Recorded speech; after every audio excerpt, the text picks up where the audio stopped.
bersama saya Santi dalam acara Lentera Jumat. Rabbi shrah li sadri wa yassir li amri wahlul 'uqdatam min lisani yafqahu qawli. Shadaqallahul azim.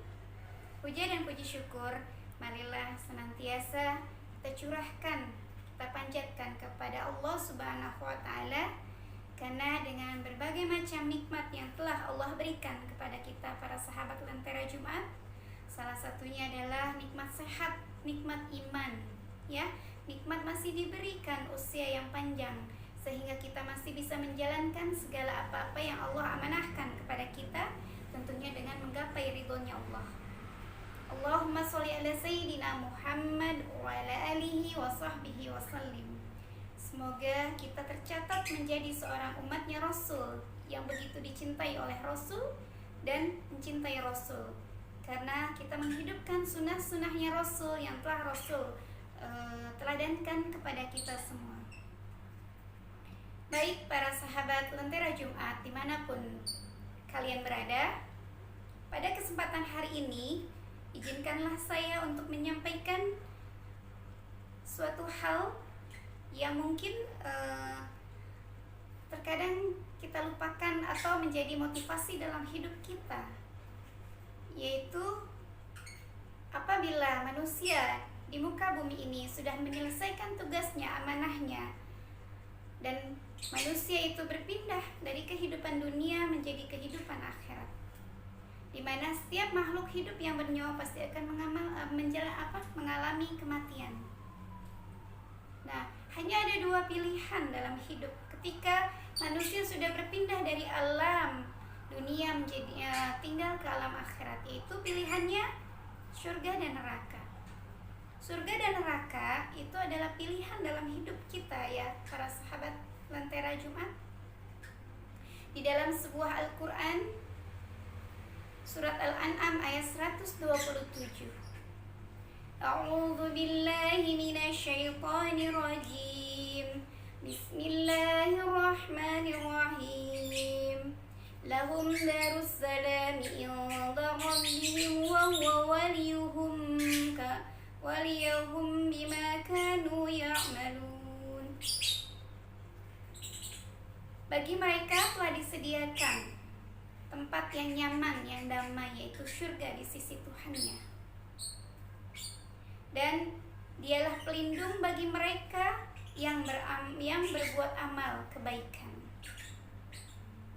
Dari surat Al-An'am ini sudah jelas janji Allah kepada setiap hamba-hambanya yang melakukan amal kebajikan, yaitu Allah janjikan surga. Surga yang Allah janjikan ini adalah surga-surga bagi siapa saja yang melakukan amal perbuatan baik. Namun ada beberapa 4 golongan orang-orang yang dirindukan surga. Di dalam sebuah hadis yang diriwayatkan oleh Abu Daud dan Tirmizi, ada 4 golongan orang yang dirindukan surga. Siapakah itu dan apakah kita termasuk ada di dalamnya? Pertama adalah orang-orang yang belajar Al-Quran, orang-orang yang mengamalkan Al-Quran, orang-orang yang membaca Al-Quran. Masya Allah, subhanallah, maha suci Allah. Orang-orang yang dekat dengan Al-Quran, maka Allah janjikan surga untuknya. Kita berdoa, mudah-mudahan kita, keluarga kita, anak-anak kita termasuk orang-orang yang dekat dengan Al-Quran. Di dalam sebuah hadis diriwayatkan, khairukum man ta'allama al-Qur'ana wa 'allamahu, bahwa sebaik-baik manusia adalah orang yang belajar Al-Quran dan mengamalkannya. Hadis ini sudah jelas sekali bahwa siapa saja yang membaca Al-Quran, dia mengamalkan dan mengajarkannya, maka kebaikan melimpah kepadanya. Bahkan satu huruf saja kita mengajarkan kepada orang lain tentang Al-Quran, baik itu makhrajul huruf atau hukum tajwid dan sebagainya, maka pahala itu mengalir untuk diri kita selama orang itu menjalankan dan memakai ilmunya. Itu yang namanya amal jariah. Masya Allah. Yang kedua, di dalam sebuah hadis ini, 4 orang golongan orang yang dirindukan masuk surga adalah orang-orang yang pandai menjaga lisannya. Dalam sebuah hadis dikatakan al-kalimatu thayyibah shadaqah, bahwa perkataan yang baik itu adalah sedekah buat diri kita. Jadi para sahabat Lentera Jumat di mana saja berada, mulailah kita melakukan amalan-amalan. Mulailah kita menjaga lisan kita agar jangan sampai lisan yang kita ucapkan ini menyakiti orang lain, apalagi sampai merugikan orang lain. Karena ucapan yang kita lakukan, ucapan yang kita keluarkan itu akan kembali kepada diri kita. Dan tanamkan kepada diri kita bahwa apa-apa yang kita ucapkan ini menjadi sedekah buat diri kita. Memanglah lisan itu tak bertulang ya, sehingga mudah sekali lisan ini bersalah dalam ucap, bersalah dalam berkata-kata. Tetapi dalam sebuah hadis dikatakan, apabila engkau tidak bisa berbicara yang baik, maka lebih baik diam. Diamnya ini lebih baik daripada mengucapkan kata-kata yang bisa menyakiti orang lain.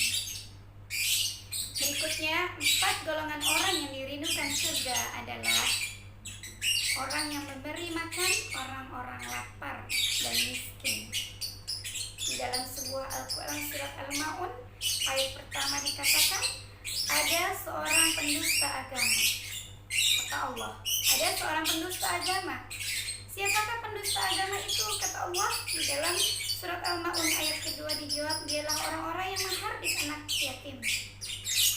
Ayat ketiganya, siapakah pendusta agama itu? Kata Allah, orang-orang yang tidak mau memberi makan orang lapar dan miskin. Masya Allah, semoga kita diberi rezeki oleh Allah, masih bisa untuk berbuat kebaikan kepada orang lain. Kita masih bisa memberi sesuatu kepada orang lain, karena sebagian rezeki yang kita dapatkan ini ada hak orang-orang yang sangat membutuhkan. Di dalam sebuah hadis diriwayatkan, Rasulullah Shallallahu Alaihi Wasallam memiliki sahabat yang bernama Abu Hurairah. Beliau adalah seorang yang mencintai hewan peliharaan kucing ya. Beliau sangat cerdas, namun beliau memiliki kekurangan, yaitu tidak memiliki harta. Suatu ketika Abu Hurairah ini menahan lapar, bahkan sering sekali menahan lapar, dan saking laparnya Abu Hurairah selalu mengganjal perutnya dengan batu. Suatu ketika Rasulullah melihat, lalu dipanggillah Abu Hurairah itu. Setelah dipanggil, Abu Hurairah setelah dipanggil, Rasulullah mengajak Abu Hurairah ke rumah Rasulullah. Ketika sampai di rumah Rasulullah, Rasulullah melihat semangkuk susu, semangkuk yang berisi susu. Lalu Rasulullah bertanya, wahai istriku, susu siapakah ini? Lalu istri Rasul menjawab, ini adalah susu untukmu yang diberikan oleh seseorang sebagai hadiah untukmu.